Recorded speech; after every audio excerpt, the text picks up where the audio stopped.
بسم اللہ الرحمن الرحیم السلام علیکم ورحمۃ اللہ۔ ساس اور داماد کے رشتے کے متعلق سوال کیا گیا ہے، لیکن اس کا جواب عرض کرنے سے قبل میں دو باتیں عرض کرنا چاہتا ہوں۔ دیکھیں، ساس کا جو رشتہ ہے یہ بہت ہی مقدس اور عظیم رشتہ ہے، لیکن ایک بات یاد رکھیے گا، ساس جو ہوتی ہے، مدر ان لا جو ہے، وہ ماں کی طرح ہے، ماں نہیں ہے۔ ماں جو تھی وہ ہمیشہ سے محرم تھی، لیکن یہ کب محرم بنی؟ جب اس کی بیٹی سے نکاح ہوا۔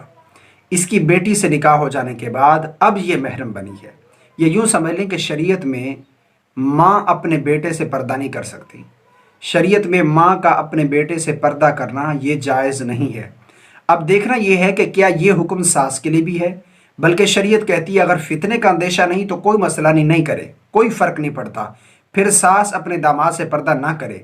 لیکن شریعت کہتی ہے اگر فتنے کا اندیشہ ہو، جہاں معلوم ہو کہ یہاں فتنہ برپا ہو سکتا ہے، ان دونوں کے درمیان فتنہ پیدا ہو سکتا ہے، ساس اور داماد کے درمیان، تو پھر شریعت حکم دیتی ہے سختی کے ساتھ ساس کو کہ وہ اپنے داماد سے پردہ کرے جہاں فتنے کا اندیشہ ہو۔ لیکن ماں کے بارے میں فرمایا کہ وہ پردہ نہیں کر سکتی، اب ساس کے بارے میں حکم فرمایا کہ وہ سختی کے ساتھ پردہ کرے۔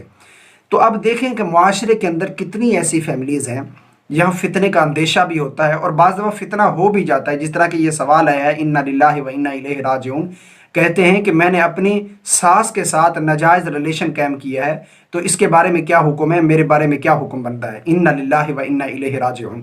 تو ایسی فیملیز ہیں جہاں پر فتنے کا اندیشہ ہوتا ہے لیکن پردہ نہیں کیا جاتا۔ کیوں نہیں کیا جاتا؟ صرف اسی وجہ سے نہیں کیا جاتا کہ معاشرے کے لوگ کیا کہیں گے کہ ساس اپنے داماد سے پردہ کر رہی ہے، یہ معاشرے والے کیا سوچیں گے، اس بنا پر۔ لیکن شریعت کہتی ہے کہ اس کے لیے ضروری ہے، لازم ہے کہ وہ پردہ کرے۔ اب سائل کہتے ہیں کہ میں نے اپنی ساس کے ساتھ ناجائز ریلیشن قائم کیے ہیں، انا للہ و انا الیہ راجعون، تو اب میرے بارے میں کیا حکم ہے؟ دیکھیں، اگر اس مسئلے کو کتابوں میں دیکھنا چاہیں تو فتاوی رضویہ جلد نمبر 1 صفحہ نمبر 437 کھول کر دیکھیں گے تو یہی مسئلہ آپ کو مل جائے گا وہاں پر۔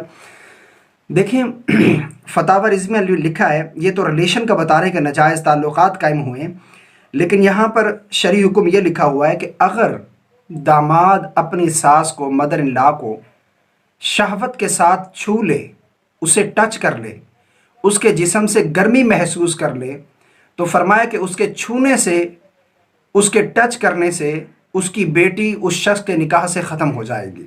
یعنی ساس کو اگر چھو لیا بشہوت تو پھر بیوی سے نکاح ختم ہو جائے گا۔ وہ عورت جو اس کی بیوی ہے وہ ہمیشہ ہمیشہ کے لیے اس پر حرام ہو جائے گی، صرف شہوت کے ساتھ۔ یہ ریلیشن تو آگے کی بات ہے، انا للہ و انا الیہ راجعون، یہ دن بھی دیکھنے ہیں، لیکن معاشرے میں کئی ایسی فیملیز ہیں جہاں پر یہ معاملات ہو جاتے ہیں، اللہ تبارک و تعالیٰ سے پناہ مانگتے ہیں اس بارے میں۔ تو بشہوت اگر چھو لیا تو چھو لینے سے ہی وہ عورت آپ کے نکاح میں حرام ہو گئی، آپ کے لیے وہ ہمیشہ ہمیشہ کے لیے حرام ہو گئی۔ اسی کے ساتھ سیم مسئلہ یہی ہے کہ اگر سسر نے اپنی بہو کو بشہوت چھو لیا، ٹچ کر لیا، اس کے جسم سے گرمی اسے محسوس ہوئی، تو پھر وہ عورت اس کے بیٹے سے نکاح سے چلی گئی، وہ ہمیشہ ہمیشہ کے لیے وہ عورت اس کے بیٹے پر بھی حرام ہو گئی۔ تو اس طرح کے مسائل ہو جاتے ہیں، اس لیے شریعت یہ کہتی ہے کہ پھر اگر فتنے کا اندیشہ ہو تو ساس کو لازمی ہے کہ وہ اپنے داماد سے پردہ کرے، تاکہ اس طرح کے فتنے سے بچ جائیں فیملیز اور لوگ بچ جائیں۔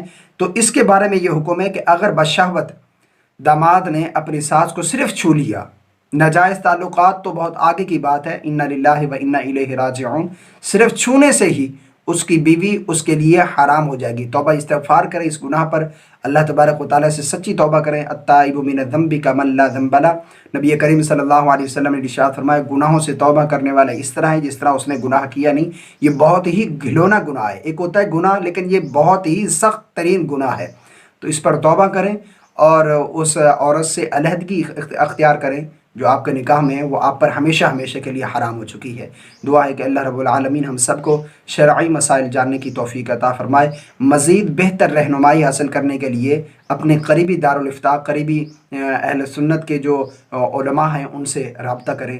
دعا ہے کہ اللہ رب العالمین ہم سب کو شرعی مسائل جاننے کی توفیق عطا فرمائے، آمین۔ السلام علیکم ورحمۃ اللہ۔